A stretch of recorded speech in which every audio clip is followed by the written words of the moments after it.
Bhagavad Gita. I used to open and maybe read a couple of pages and I was like, oh, it's a little bit hard. So I used to try every now and then. But we all need a guide. When we have a guide, we can understand the spiritual subject matters very nicely. So then, by Krishna's mercy, we got Iksvaku Prabhu, and I learned under Prabhu, not just to learn, but how to present as well. So, very fortunate to have Prabhu in our lives. And Gana Mataji is here as well, his lovely wife, and amazing, amazing devotee. She's an amazing cook, by the way. And the sons as well. Both Gopals. Gopal 1, where's Gopal 2? Gopal 2 is there. So again, feeling very fortunate to have you here, Prabhu. So now Prabhu will be sharing from chapter 2 of Bhagavad Gita. Anyone remembers the name of the chapter? Yes, all the ones who know, I'm asking. So contents of the Gita summarized. So that's chapter, you can tell by the name, that's what Prabhu says. Always remember the title, always remember the title. Yes. Any other here who have just joined us? Any new devotees coming to the temple for the first time? No, okay. Yes, we already. Okay, so now we welcome His Grace Iksvaku Prabhu with 3 loud Haribols, please. Haribol! Haribol! Haribol!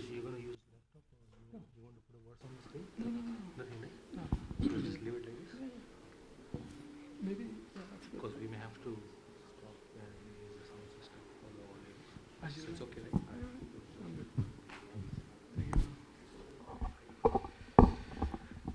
Thank you for that.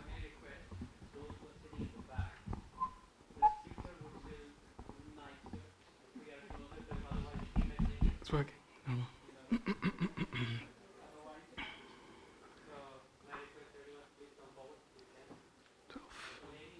Prabhuji, what time the class goes? It's 12 now. 12:05. 12:45. Okay, good. Thank you.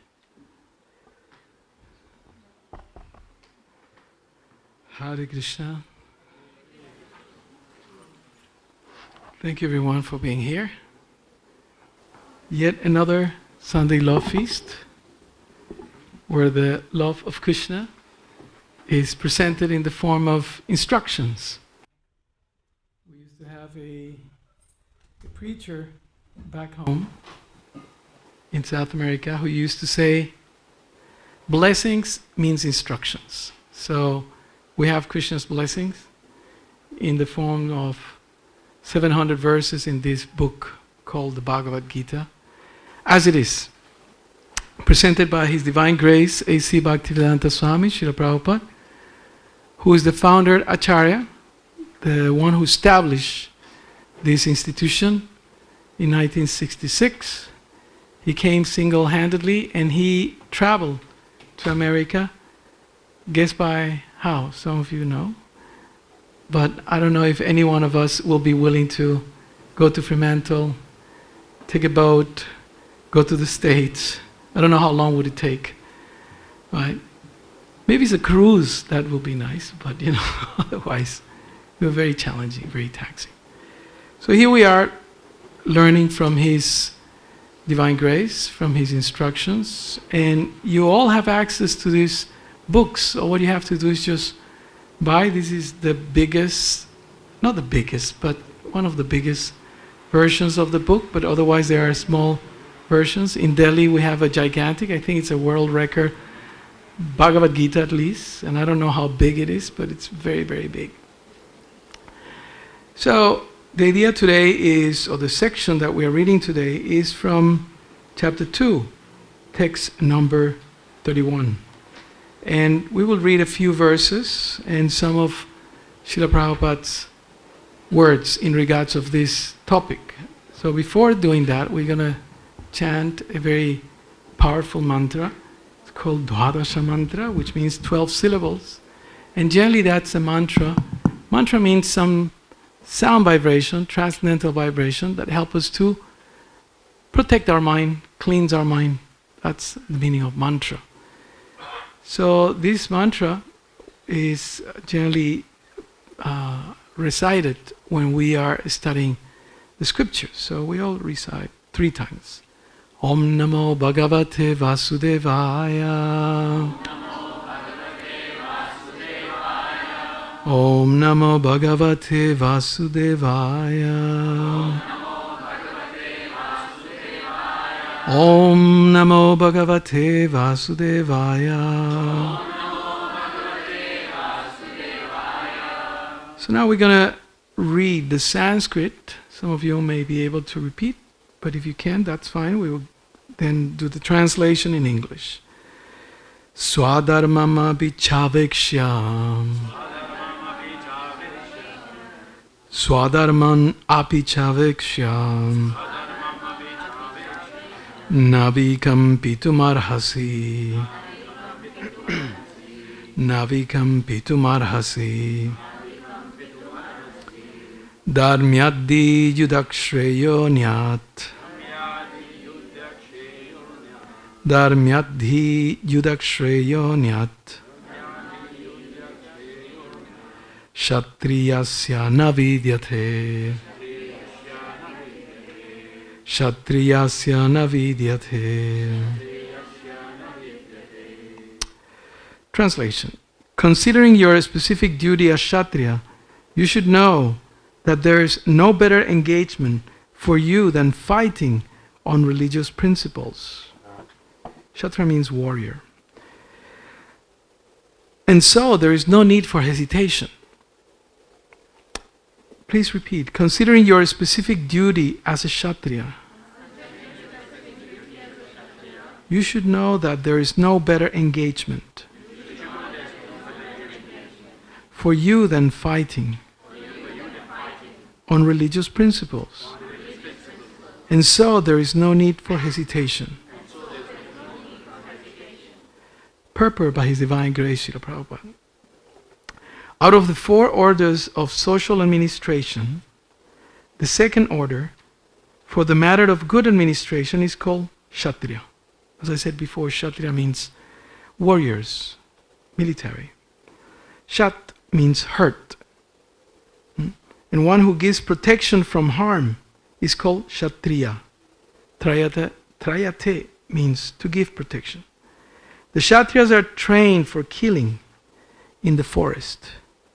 A Kshatriya would go in the forest and challenge a tiger face to face and fight with the tiger with his sword. When the tiger was killed, it would be offered the royal order of cremation. This system has been followed even up to the present day by the Kshatriya kings of Jaipur state. The Kshatriyas are especially trained for challenging and killing because religious violence is sometimes a necessary factor. Therefore, Kshatriyas are never meant for accepting directly the order of sannyas or renunciation. Non-violence in politics may be a diplomacy, but it is never a factor or principle. In the religious law books, it is stated. I'll just read the translation. In the battlefield, a king or Kshatriya, while fighting another king, envious of him, is eligible for achieving heavenly planets after death. As the Brahmanas also attain the heavenly planets by sacrificing animals in the sacrificial fire. Therefore, killing on the battlefield on religious principles and killing animals in the sacrificial fire are not at all considered to be acts of violence, because everyone is benefited by the religious principles involved. The animal sacrificed gets a human life immediately without undergoing the gradual evolutionary process from one form to another. And the Kshatriyas killed on the battlefield also attain the heavenly planets, as do the Brahmanas, or the priestly order, who attain them by offering sacrifice. There are 2 kinds of swadharmas, or specific duties. As long as one is not liberated, one has to perform the duties of his particular body in accordance with religious principles in order to achieve liberation. When one is liberated, one's swadharma, specific duty, becomes a spiritual and is not in the material bodily concept. In the bodily conception of life, there are specific duties for the brahmanas and kshatriyas, respectively, and such duties are unavoidable. Swadharma is ordained by the Lord, and this will be clarified in the 4th chapter. On the bodily plane, Swadharma is called Varnashram Dharma, or man's stepping stone for spiritual understanding. Human civilization begins from the stage of Varnashram Dharma, or specific duties in terms of the specific modes of nature of the body obtained. Discharging one's specific duty in any field of action in accordance with the orders of higher authorities serves to elevate one to a higher status of life. Srila Prabhupada ki jai. So although this is the beginning of the book, it's only the 2nd chapter. As we can see, there is a lot of information. There is a lot of technical terms. So we try to present some of this before we move on. One of the important things here that it's mentioned, we're talking about duties, and the duties of a warrior is, of course, to protect. It's just like the police, meant to implement the law. So there are two kinds of people here mentioned. One are the priests, the brahmanas, and the other ones are the kshatriyas, or the soldiers. And they are meant to follow dharma. Right? There are other two categories that haven't been mentioned here. The Vaishyas, or the mercantile section of society, business people, and also Shudras, or laborers. So, but basically these two types of people in society are meant to strictly follow the rules of Dharma. So Dharma is one concept that needs to be understood somewhat clearly. Otherwise we may have a bit of a misconception, a misunderstanding, and therefore a misapplication of these concepts. Another word that it's used here in English, it's liberated. If you notice when Prabhupada was explaining, he says there are two types of swadharmas, or duties, or specific duties. Meaning you have a job to do, you have a certain code of behavior to follow. Right? Where it's your profession or something like that. In Australia, you have to drive on a certain side of the road, not like in other places. You have to speak certain language, you have to follow certain rules, right? But once one is liberated, then the swadharma, the specific duties are spiritual, right? So that's Prabhupada's main point in at the end of the purport. So when the word liberation, I remember the first times reading Bhagavad Gita. I think after half an hour I started having a headache because I didn't understand many of the things, right? And I had to figure it out. Read a little further backwards and start making notes. What does this mean? So the question is, what does liberation mean? It's a common word that we will find in the Vedic literature, in the books of Srila Prabhupada, Krishna conscious, Bhakti Shastras, or devotional scriptures. So what is liberation? Let us start there first, and then we can get into the topic of duty.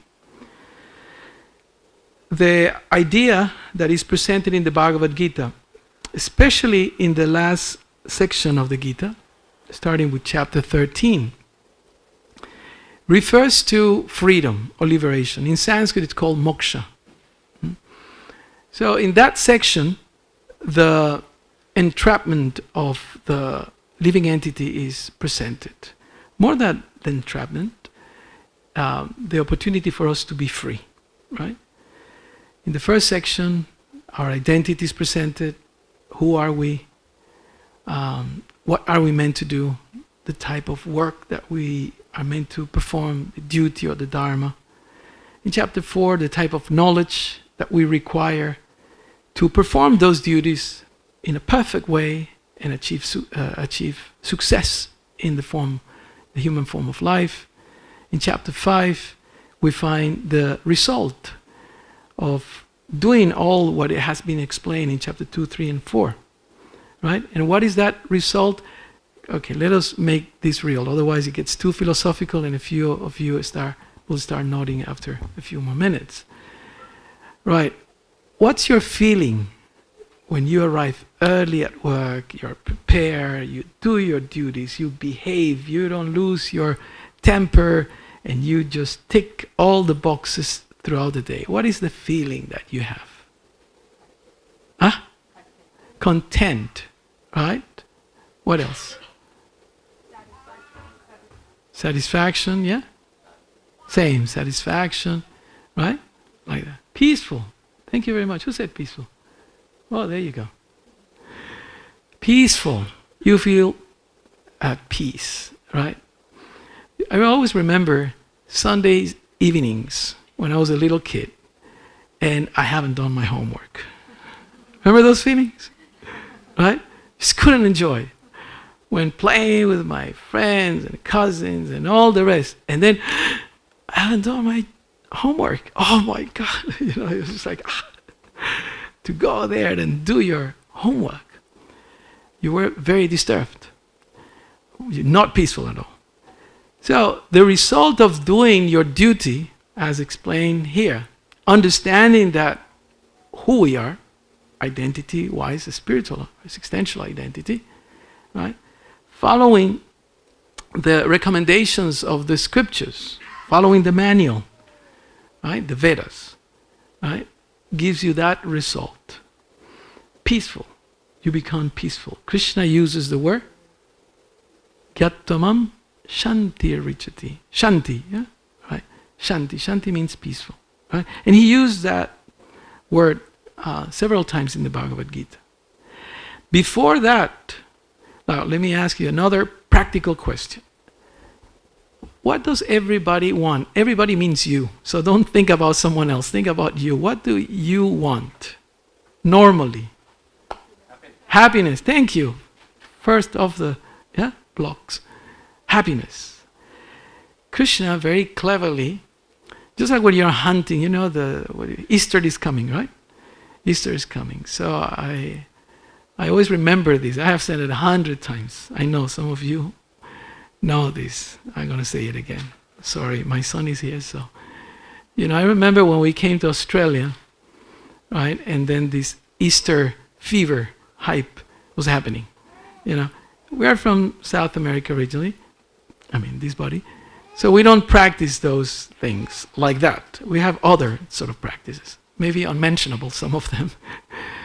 So when my kids came from school, they said, Dad, we have to do Easter hunting and bunny hunting and chocolate hunting and whatever hunting. Hunting. I was like, what's this? Are you going to go and shoot bunnies or something? No, Dad. You have to put chocolate and even money, some people say, and hide it throughout the house, you know. And they were so excited, I remember. And I was like, oh, I don't want to do this. But anyway, so we did it. Put stuff everywhere. And there they were, you know, so enthusiastic, running around, you know. The boys and the girl, Janavi, little things, running around. So they wanted something. Yeah? Once they get one and the other one, and I remember seeing their mouth all colorful, you know, with all the lollies and the chocolate like that. They're so happy. So one of the commentators of the Bhagavad Gita many centuries ago, he said that in the same way, just like the kids, they look for, you know, sweets or candies or whatever. In the same way, when we read Bhagavad Gita, we should look for these pearls, right? I don't recommend that you bite on pearls, but these type of pearls are very sweet, right? And when you find them, you think, oh, this is exactly what I was looking for. Yeah? There's a game off the record that some devotees play. I played it before. You know, and what is that game? You have the Bhagavad Gita, and then you turn it around, whatever it is. So you just go and open any page, and sometimes you find exactly what you were looking for, right? But I recommend the systematic study of Bhagavad Gita.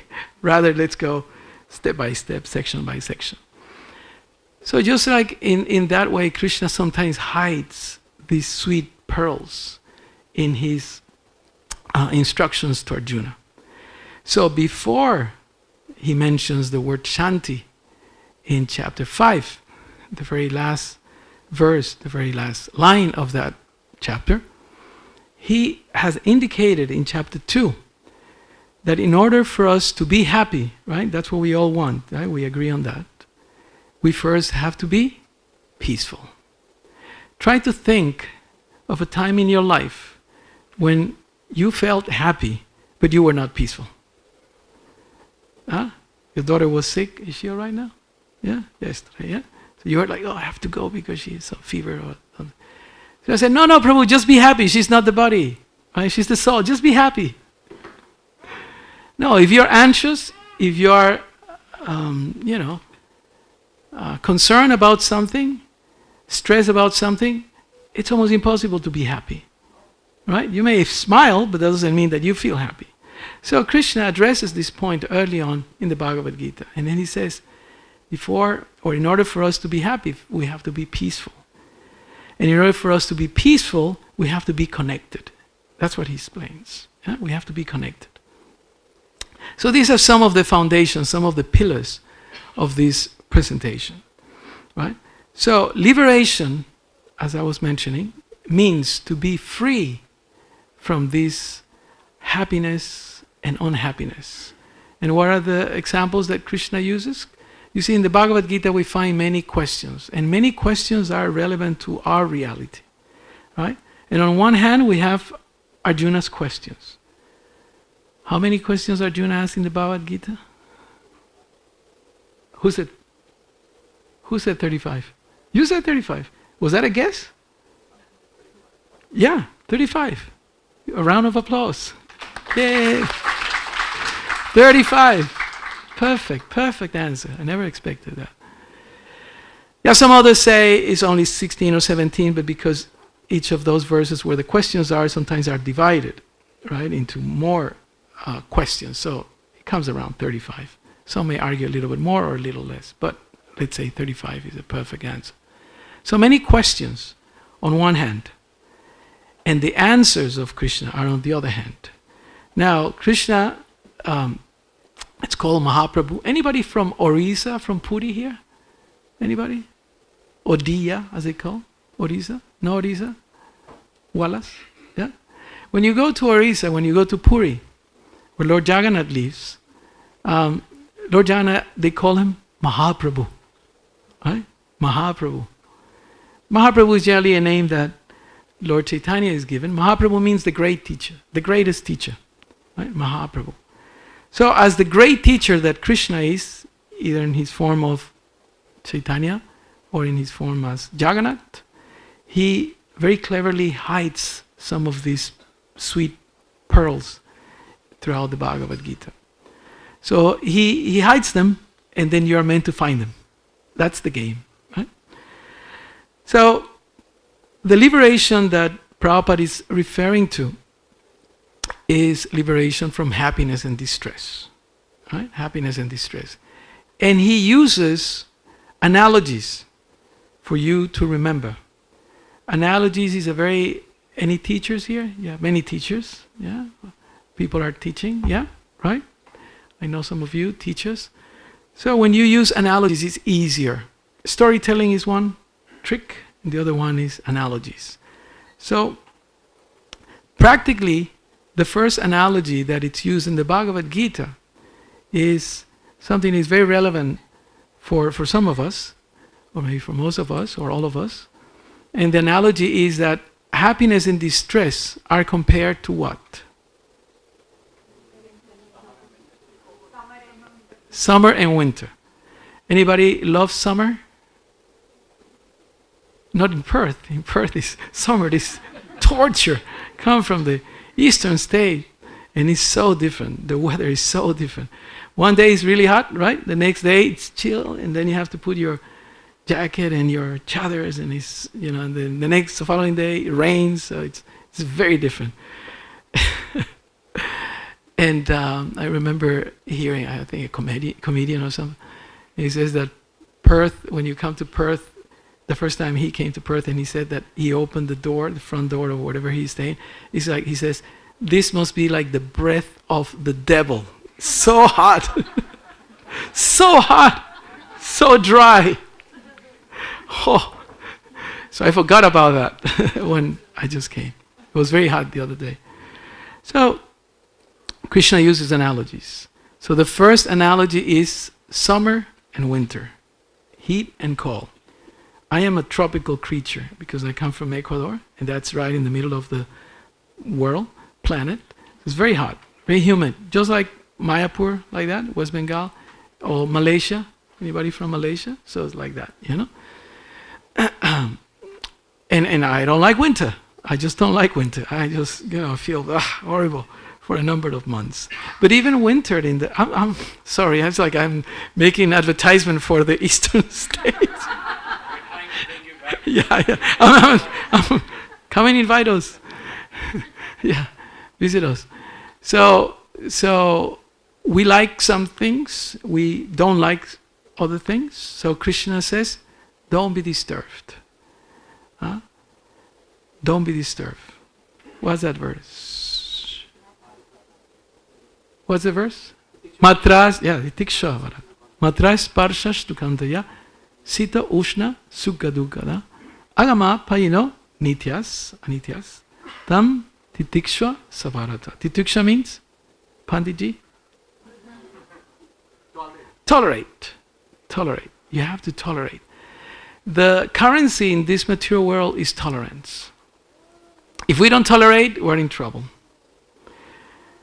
I can, counsel you. I'm very expensive per hour. So I'm not making advertisement for my profession. But if you can't tolerate, you're in trouble. That's the deal. So happiness and distress, that's the problem. And Prabhupada is explaining that if we're able to be free from that swing, right? Mood swing sometimes. Right? I'm happy today, and the next week I'm miserable. One day you're loving everyone around you, the next one you're hating everyone around you. It goes like that. Ichcha dvesha samutena. Like that.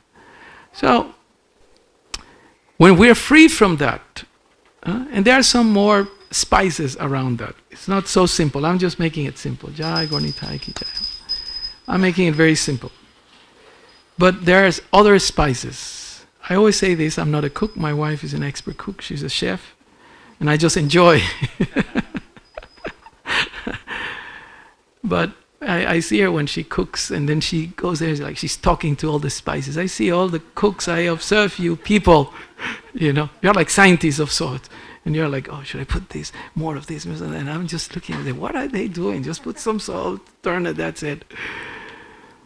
But there are some more spices in this narration. And the spices are 3, right? And surely you will know what I'm talking about. And Krishna will elaborate on this further in chapter 14. And the spices are the modes of nature. Right? So when we want to see if we are liberated, we have to check how influenced or not we are from the modes, right? And these modes, quite simple concept presented in the Vedic literature and elaborated here in the Bhagavad Gita. And these are ignorance. Let's start from the bottom. Ignorance or tamaguna, right? And the middle one is rajaguna, passion, right? And the top one is goodness, sattva, right? What are the characteristics of tamagun? Okay, if you don't know, I invite you to go to, be careful. I say don't try this at home. You know what I'm going to say? Maybe you heard it before. Go to North Beach, right? Midnight, Friday or Saturday. Maybe you can go a little later, and then you will see. That's the mode of ignorance, right? Fights, people, the state, police running around, etc. Huh? Yeah, passed out, having a good nap there. Mode of ignorance. Alcohol, drugs, and things destructive. And then we have the mode of passion, right? Which day should we choose? Wednesday, noontime, go to the CBD. Everyone running around, up and down. The mode of passion, right? I'm late, meetings, this, that, money. Sadvik, maybe you can come up to the Kalamunda Hills, go for a walk, contemplate the birds and the scenery like that.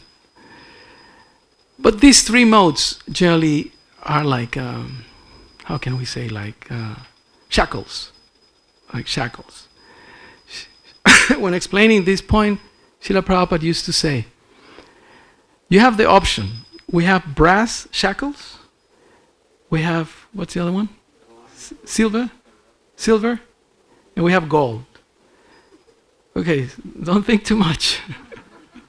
Which shackle would you prefer? Huh?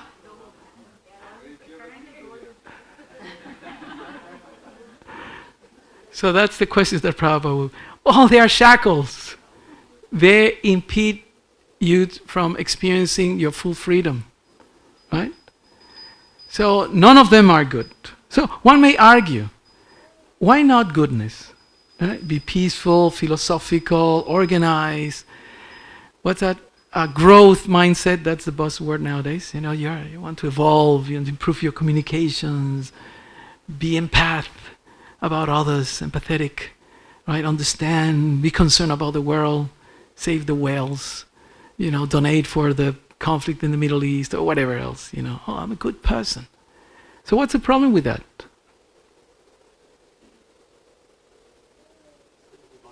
Still is binding. But Krishna, he puts another one of his sweets there, that we have to look very scrutinizingly. I mean, first of all, I forgot to give credit to Burijan Prabhu, who's, he said, I'm teaching you, but I learned everything from him. His book is here, Surrendered Unto Me. I think it's outside, maybe. So I have read Bhagavad Gita for decades at that time. And when I came to Perth, another spiritual master had told me about him, and I read his book, My Glorious Master. Then the first thing I did is, where does he live? I went there. So he taught me a few things. He said, read my book, and I read. So there we find many of the sweets. That's where the sweets are. Read this book, Surrendered Unto Me. So Krishna explains that the problem with that, being a good person, what's wrong with being a good person? These people are fanatics, you Hare Krishna guys. The problem with being a good person is that we become proud. And you may be better because you're cleaner, organized, you give charity, you are compassionate and all that. But then you start feeling, oh, I'm better than this one and that one. I'm better than all those guys in North Preach and on the CBD, right? Right? And somehow you think you're levitating, right? Until some temptation comes your way, some reaction comes, whether from this life or a previous life, and then you hit the ground, and then you're crying, and then what to do, right? That's the issue. So Krishna explains in the Bhagavad Gita that we should rise above all the modes. We should go beyond the purview of the Vedas. And surrendered unto me, basically. Right? Not only be good, but be transcendental. How do we understand this? What's wrong with being good? Come on. I must have heard this from someone. I didn't make it up. But it's like being in jail. Okay? This, in the third section of the Bhagavad Gita, this material world is compared to a jail. So you're in jail, right? And you may have a very comfortable. Sometimes we read or hear about these famous politicians or rich drug lords. They end up in jail and they have like a 5-star hotel situation, right? And you're in jail, whatever your position is, but you're in jail. We all are in jail. We are sentenced. We have a, what do you call, life sentence, death sentence. We all have to go through this, correct? Everyone's getting old? Yes? Yeah, don't deny it. We all are getting old day by day. You can feel it. So we are in jail. And there is a raffle happening. As I said, don't take credit for this. I must have heard it from someone. There's a raffle going on. You know raffles, right? And then we all get a ticket. Right? And then you get the lottery number. You're a winner. So what's the trick of that? What's the catch with that? That in order for you to cash that winning ticket, guess where you have to stay to cash it in? In jail. And that's the thing. That sometimes we think, oh wow, I got the job, I got the promotion, I got this, I got that, I got the house, I blah blah blah. All those material things that we may feel elated about. Right? I didn't like the first times when I read that Krishna says one shouldn't be elated. Right? He says that. He used that word, elated. One shouldn't be like ecstatic about something. Oh, the world stopped. COVID, it's over. Remember that feeling? Right? We remember those days, right? Never again. But yeah. Oh, now I can enjoy again. Right? But the cycle comes. Somebody said the other day, another COVID is coming. I said, don't say it. So that's what it is, material world. So the problem with the good things in material existence, the material world, in the prison house, is that you have to stay in jail. And you become attached to those things. You got the lottery, and you get a feeling, right? There's a big problem in Australia with gambling. It's one of the addictions, right? People gamble a lot, and they can't stop, right?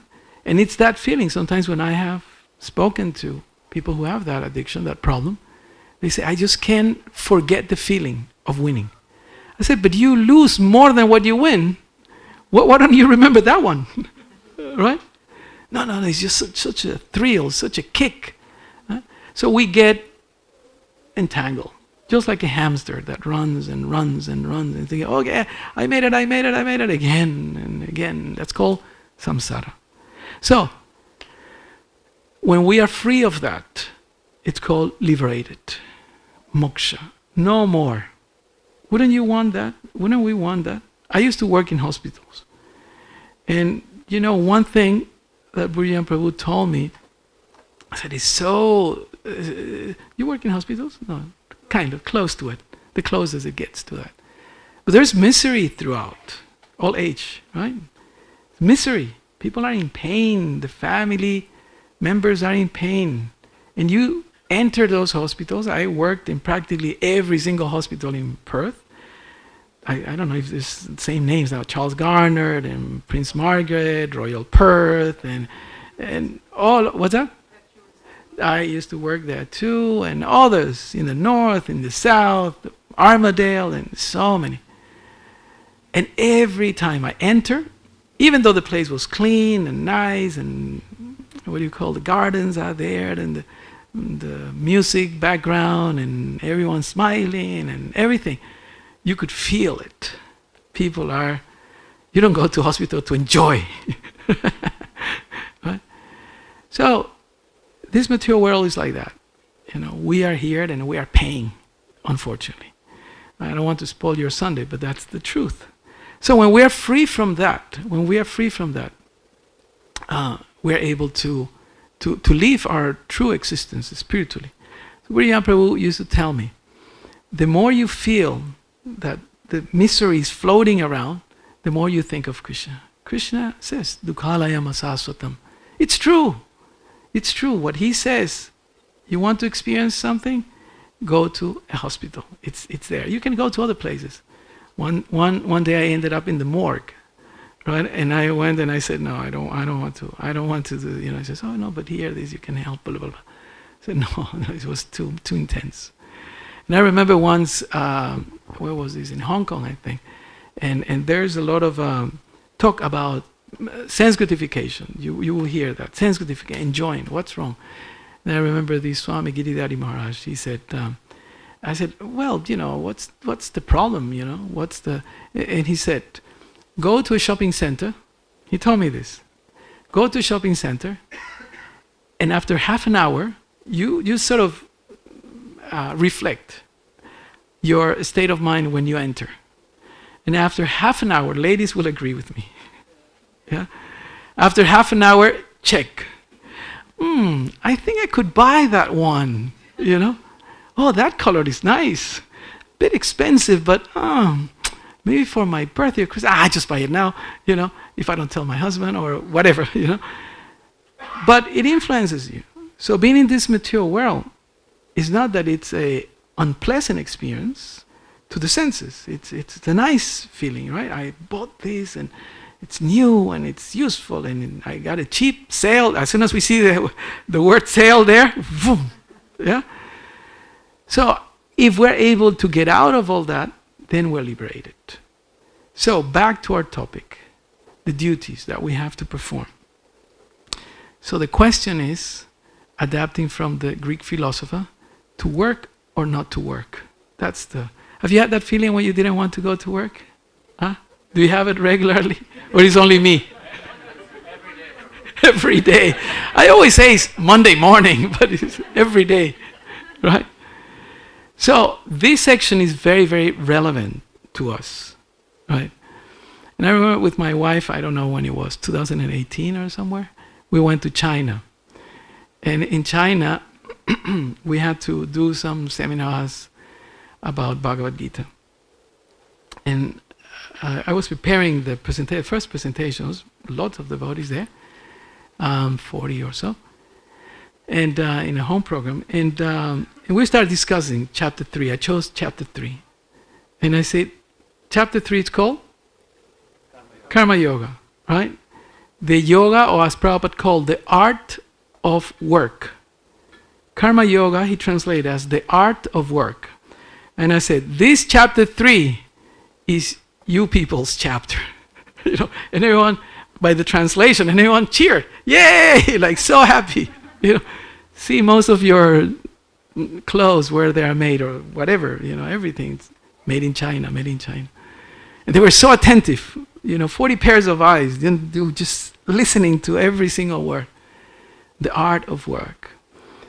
Because according to the Bhagavad Gita, shall we say, the more or better we work with the right consciousness, the more liberated we are. He's not talking about material benefit.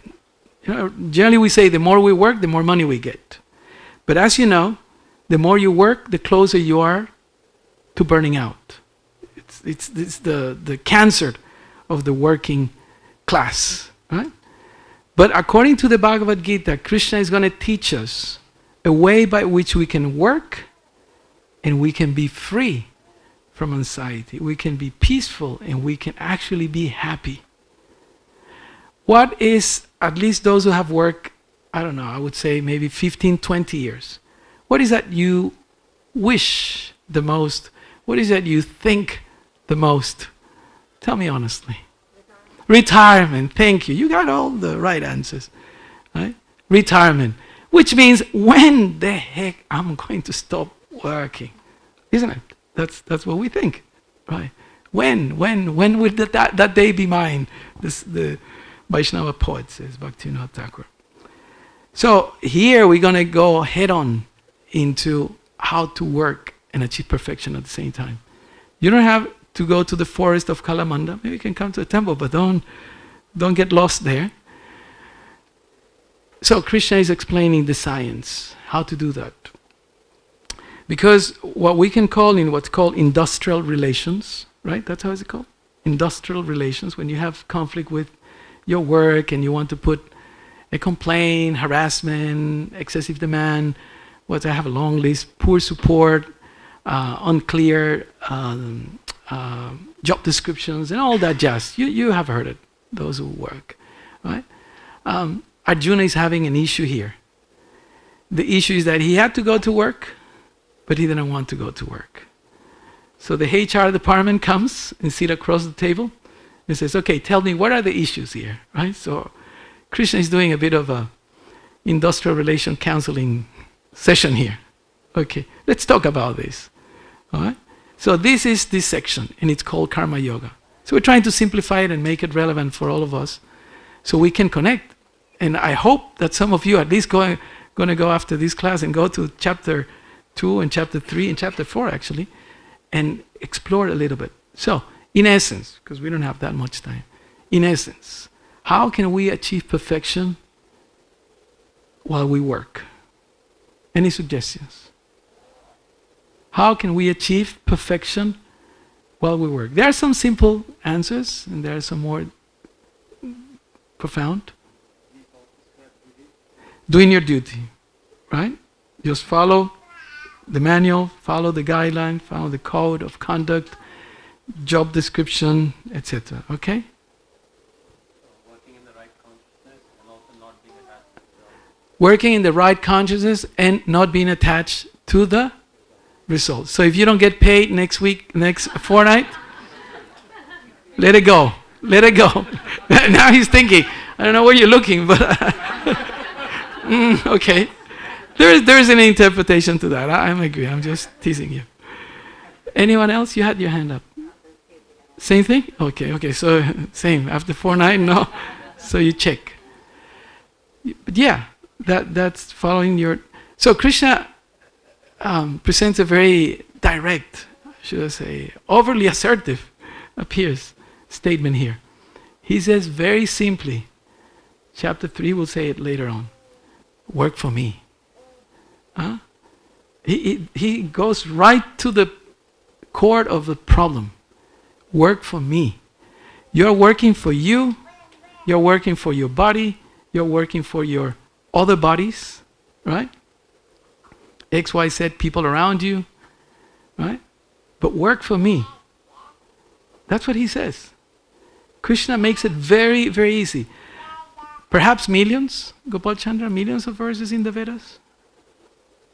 Yeah, maybe, yeah. All the Vedas are here. And Krishna himself, the Supreme Master, is summarizing everything. For example, you know how many, I have said this many, many times, so those who know, please don't spoil it for the others. You know how many thoughts we have a day? Huh? 70, you heard that from me, come on. So some people say 60,000, some people say 80,000. I always say the same thing, I don't know how they count, but anyway, that's the number that psychologists and neurologists give, all right? Out of all those thousands per day, right, Krishna suggests one thought. You know, we have thousands of thoughts, he suggests one thought. And what is that thought? Same in the line of chapter 3. What's that thought? Think of me. That's it. Think of Krishna and you will achieve perfection. If we are able to think of Krishna at the time of death, where will we go? Back to Krishna. Like that. Very simple. Such a complicated philosophy, shall we say. Such a complicated matter. Simplified to the max. Shall we do a little bit of advertisement? Gita Simplified, run by Punya Prabhu and company. That means wife and all the ones who have to tolerate his, late nights or whatever. So many people are now. Before it was 20 plus, now is 60 plus. Right? So it's growing. It's growing. So each one of you, all of you, we all can do something like that, or at least close to it.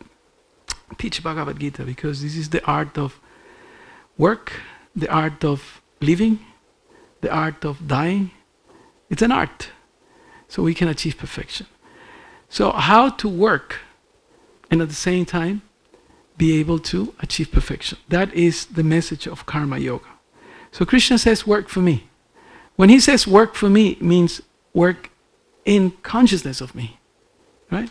Yes, you can bring some of your results, hundi, quite small, but anyway, you can drop something there, or you can buy something, or you can give your time and come and do some service for the temple, for the devotees. You can preach to others, you can distribute books, you can go and chant in the streets, you can distribute prasadam. What else can you do for Krishna? Any suggestion? You can dance for Krishna. Yeah, we're good at that. We're good at dancing and eating. That's I think our two main hobbies, right? Right? We're experts. I remembered when I was in Mayapur in the 80s. What was one? philosophy teacher there, Almatata Prabhu. And he says that sometimes he laughs at the Westerners, because Westerners, sometimes we don't have that training, the same cultural training that you all had, Indian background. So sometimes we eat with the wrong hand, right? We're supposed to eat with the right hand, with this, where like Arjuna used to fight with both hands. He's ambidextrous.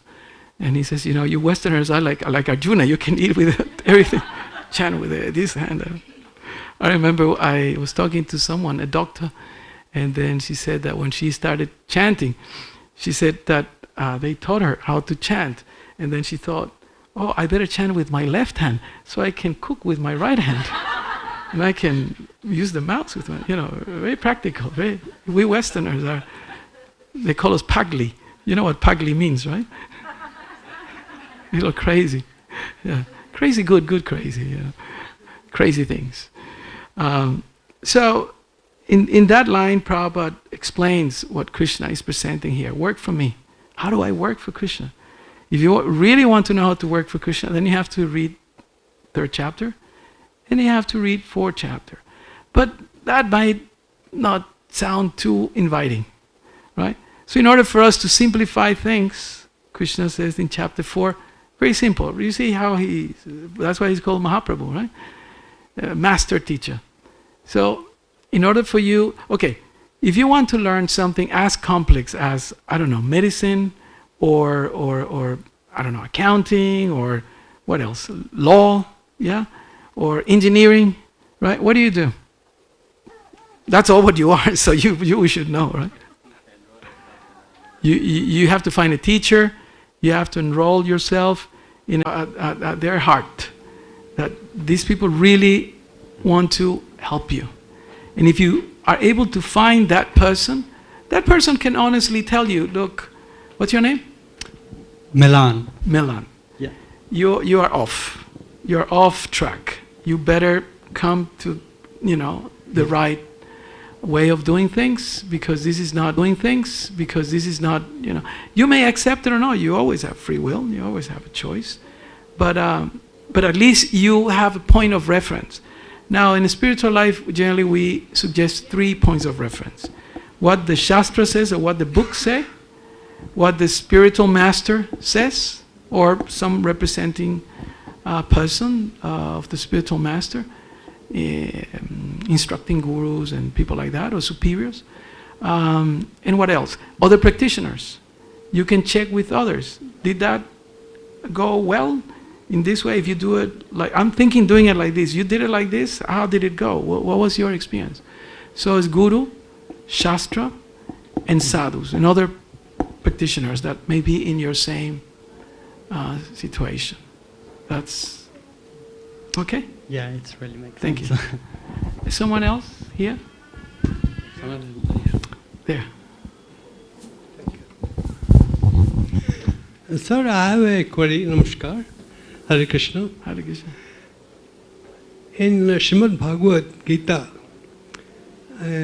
somewhere in 2nd or 3rd chapter, there's a very celebrated shloka. Karmane vadikaraste. In that there's a line, Ma karma phal hetu. Mm-hmm. Can you elaborate on it? A karma is done with certain sankalpa. Right. Certain. You have to translate your words, because not everybody understands Sanskrit. Pardon? You have to translate like the sankalpa means. Let me recite the whole shloka for a while. Karmane vadikaraste ma phaleshu kadachana ma karma phal hetu bhuma sangoshte akarmani. Okay. Now, karma can be done only with particular motive. Before you have to think about something, then only you would execute an action. Right. How to be detached in this? What this shloka says, I'm slightly unclear about the meaning of it. Srila Prabhupada says, if you are a bank teller, every single bill and every single coin that enters into that, cashier's hand, you know that that's not yours. So the first thing is to understand that, one, we have been given this body, and anything else that our body is able to have, let's say, temporarily, it's not ours. We came with nothing, and we go with nothing. So someone else must be the original owner. Ishvara Parama Krishna Sachitananda Vigraha. Right? So the statements of the Shastras, Srimad Bhagavatam, Brahma Samhita, Bhagavad Gita, is I am the owner. Right? That is explained clearly in 7th chapter of the Bhagavad Gita, knowledge of the absolute, where Krishna's supremacy is presented. And the first thing he says in text number 30, the last verse, Adi Buddha, Adi Daiva, Adi Jagya. I am the origin of everything, I'm the owner of everything, I'm the controller of everything, and I'm the enjoyer of everything. So when we have that, then it's simple. Because we know that it's someone else's money or someone else's property. I'm the teller, I may have counted $1 million, but not one single cent is mine. So when we understand who's the original owner, then it's easier. But when that is not clear, then we are confused. Because, believe me, it doesn't matter how much we work and how much we earn and how much we succeed materially. The moment that you go with nothing. The only thing that you can take with you is what? Huh? The what? Our actions. The Sukriti. Your consciousness. Your consciousness. So that's why this movement is called Krishna consciousness.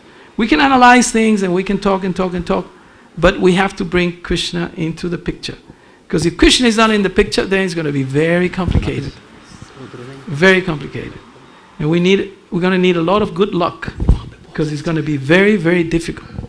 Matai here had the hand up. Please move forward. There's a lot of space. Thank you for your question, Prabhu. Nice to hear.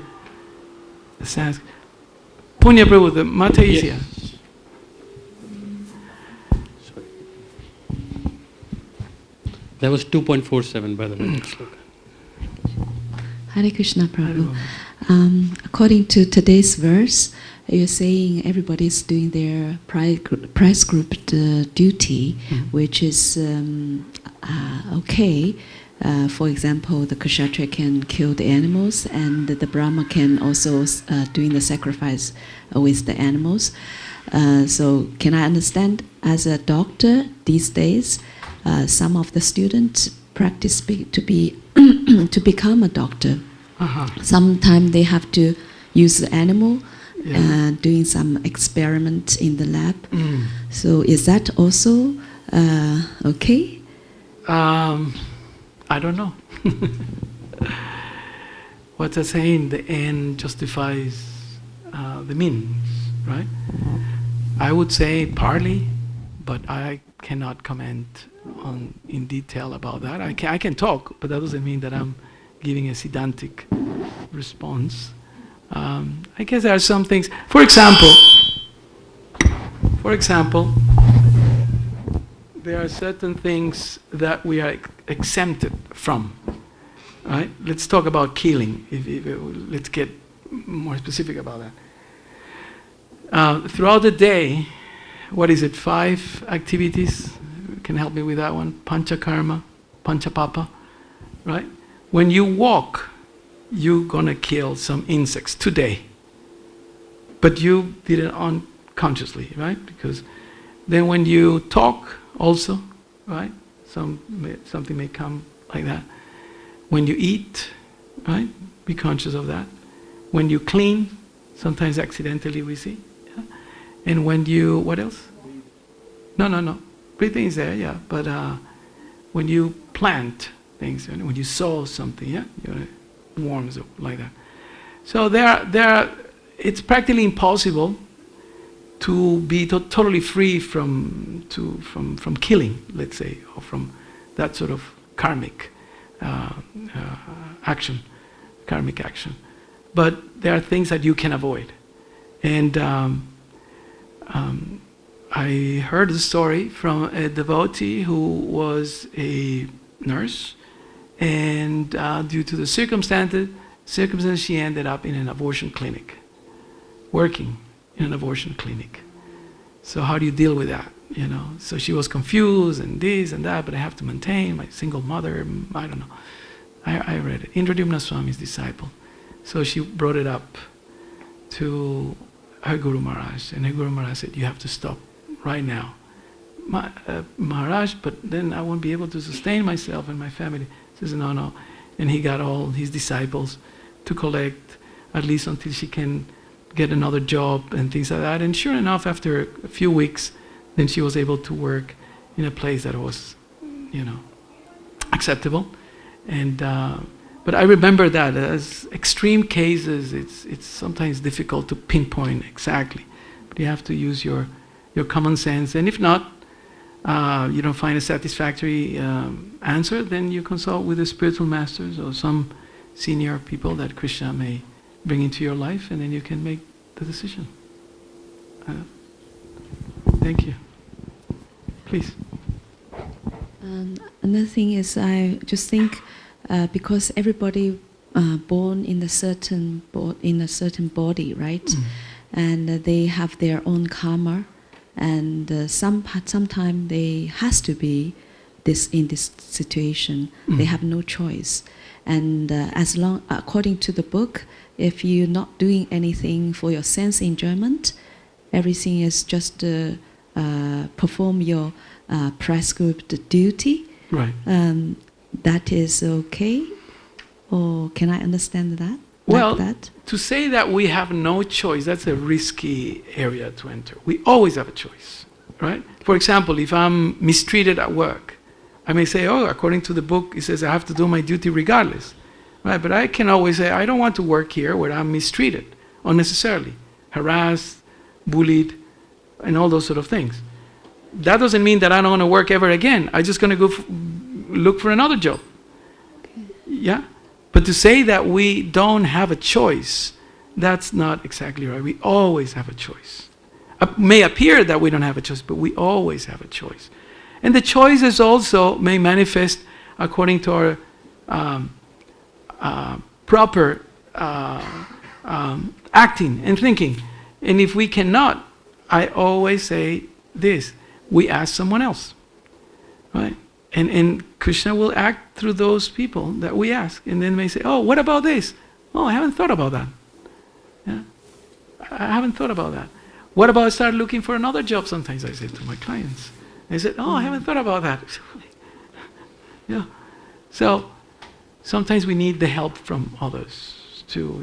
Krishna will, through them, give us some advice. Yeah. Thank you very much. I know we have choice, so I would like to emphasize that. Yes, we have choice. So people, everybody knows that being a doctor is making a lot of money, and our devotee actually has to choose the right way to. They ask their children to be a doctor, study hard, this and that, but. Like you said, we can choose. Is the doctor is the best job for devotee? I'm not a doctor. Become a counselor. That's a good job. But yeah, why not? We have so many doctors, and devotees do so many nice services. We have a hospital in Mumbai. We have a hospital in Mayapur, and I know that other hospitals are coming around, and the doctor devotees are like demigods, right? In India, doctors are respected. Doctors, politicians, and cricket players are like, everybody's, oh my God, But there is a reason, because they do such a amazing work. And yeah, if here it is too tough, go to Mayapur and serve there. But yeah, I cannot say that being a doctor is not necessarily for devotees. Maybe there are some things there, I don't know exactly, but yeah, it's not my area of expertise, so I cannot really comment. Okay. But maybe some other advanced people. Ask Chaitanya Charan Prabhu, he's coming, and surely he will have something to say about that. He's intelligent. Thank you very much. Thank you, Hare Krishna. Okay. If there is another question, you can take just one more due to time. Otherwise, okay. Hare Krishna Prabhu, 100 pranams. Just as a freebie, can you give us one more pearl? One more pearl. You see, in the Bhagavad Gita, in chapter 8, because we can talk, as I said, we can. My Guru Maharaj called me, I'm a Latin parrot. I can talk and talk and talk. But in Bhagavad Gita, one of the amazing things, and we used to do this exercise here in Perth with our Gita group. When was it? 15 years ago? Something like that. Krishna says, and I want to end with this, and this is an invitation and a suggestion for all of us, that Krishna says, I believe he gives 9 ways in which we can think of him. Because that's the purpose of this movement, Krishna consciousness. No Krishna unconscious. We can talk about anything, but we don't talk about Krishna. And Krishna says, one should meditate upon the Supreme Person, that's him, as the one who knows everything. Okay, that's one. As he who is the oldest, who is the controller, who is smaller than the smallest. That means he's within our hearts, within the soul.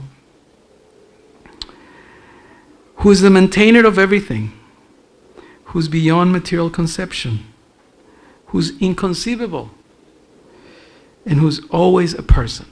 You choose one and meditate on that, and perhaps write, what does that mean for you in your personal life?